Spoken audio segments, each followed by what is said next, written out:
You ever have that moment where you're out and you see someone get surprised with something and they're genuinely surprised and they're genuinely happy?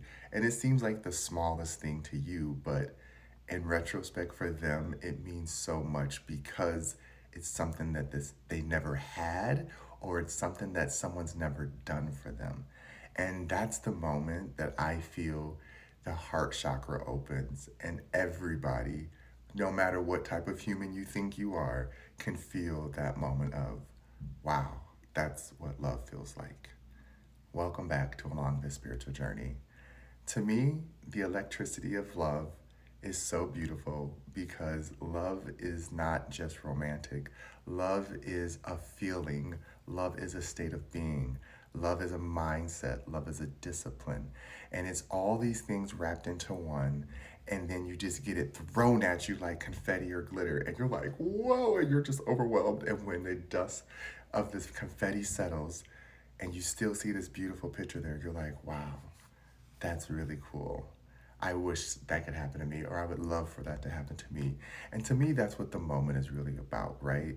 Like when we see surprise proposals or surprise birthday parties, or someone surprising someone with a vacation somewhere, and that person just immediately fills up with emotions. And in that moment, when you see him try to hold it in, even yourself, you break and you start crying, and you're like, oh my gosh, I'm in my feels, because you see that person is genuinely breaking down their walls. That's the moment when the spirit gets to see the soul and the ego love each other at the same time.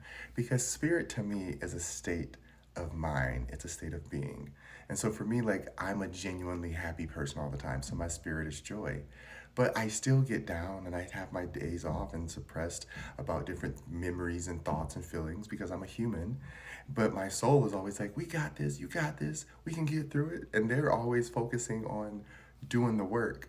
But when I have a moment of joy, just pure joy and a break, that's when my spirit's like, yes, I get to see you happy. And that's what other experiences of people that we see happening in our life throughout the world, when they get to see joy and feel joy, we know that it can be that way all the time. That's the moment of recognizing that it can be that way all the time. And I don't mean all the time where it's overly saturated and you don't get to experience that love at its purity, but we've gotten so used to darkness and so used to not having, that when we see it happen to someone, it's always goes to two roads first. You're always going to get the two roads first. Either, wow, I can't wait until that happens to me, or wow, I wish someone would do that for me. Because this one is laced with doubt, and this one is laced with faith. And depending on how you choose to follow that road, is how you're going to keep experiencing life. So if you keep going down the road of doubt, you're going to keep going down the road of doubt, which takes you further into that doesn't happen to everyone. Now you're cynical. And now you're looking at everybody who has it and saying it's fake and it's made up. And now you're mad and now you're bitter, right?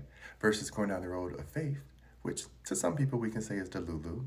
But faith just means I'd rather feel that I know and be happy and just see what happens and see what aligns and let the universe bring what needs to come to me with no restrictions and no doubt and no blockages. And if it comes to me, it comes to me. And when it does, that's what makes it a celebration moment. That's what faith is. That's why people love Keith Lee so much, because he didn't stop and say, I wish I was a food critic. I wish I knew what I was doing, or I wish that I. No, he just said, I'm going to judge this food because I'm a consumer, and that's what we all are a critic on some level. So I'm no different than any other person, and I have faith in what I'm saying. As long as I'm honest and truthful, it will resonate, and people will believe in that, and they'll go with that. And as long as I live by that, that's my truth. That's where it becomes the human connection, where the heart chakra is like, yes, I want to see someone win. I want to see winners win. We have become a society obsessed with people who lose because they've been hurt, and then they become supervillains. And it's like, listen, I understand that that is a part of the human condition, but There's also people who have been hurt and abused just like that, and they've come out to be the superhero, and they learn how to love themselves and love back and give back to others and appreciate others' experiences for joy that it is. Because here's the thing about how energy works. If you look at someone and you become bitter that they're happy, you're going to call in more bitterness. It's just how it works.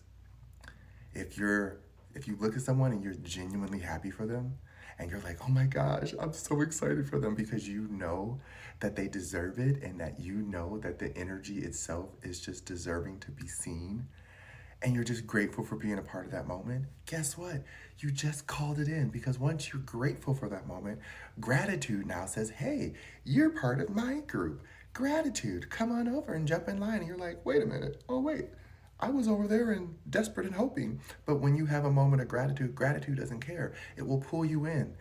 But the moment you say, "I don't believe in gratitude anymore," then that's your stop and you get off, and gratitude will keep on going. And you can sit there and not believe and not be grateful and then wonder why things are starting to go awry. Because when we get to a place in life when we don't take the little things that are important to each of us to a place of saying, "I respect that type of love," even if you don't have it. That's the one that we have to remember. Even if you've never experienced it, don't hate it. Why? I understand that hate is an easy emotion, but try the more challenging one and ask yourself, why do I not want to see someone else happy? And if I'm incapable of it, that means, wow, I've never had the opportunity to experience that type of love yet. And it sucks that I can't see the joy in it. But one day, I hope that I'm able to get myself to that capacity. And when I do, I will be so glad to be joyful for those people or for that joy or for that situation. Trust me, that's a far ways away depending on where you are on your spectrum, but it's a doable task. And it's all about re-electrifying that heart chakra and trusting the experiences that others have. There's always going to be somebody who tries to mimic it and replicate it, and it becomes over romanticized, and then it becomes some trick of the trade where people are just using each other to get something right. That's we are kind of know how it goes when it comes to certain situations. You can figure out what scenarios you want, but for me, it's more about being honest and genuine and just showing that you think about someone. Just small gestures really do matter. They go so far because, again, you don't know what someone grew up never having. So when they have it, it freaks them out.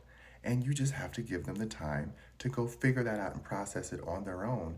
And while they're doing that, you take that time that you would normally be sitting there waiting, and you go put it back into yourself and you go live your life. And if you come back together and you work with someone who wants to give you that type of love, great. But never seek out that attention. Don't drop hints. It's my birthday. It's my birthday. No. Let it come to you. Stay in gratitude. Unfortunately, we don't get to decide how people see us and how they want to celebrate us, but we can celebrate ourselves and open our hearts to a place of just being happy that joy exists and that we get to be a part of being in its presence. And if you allow that state of being to even just sneak into your mind for a little bit, you will be surprised how many doors open and those moments just out of nowhere start happening for you. So, yet again, just like everyone else, I love you. I hope that resonated. Have a good one.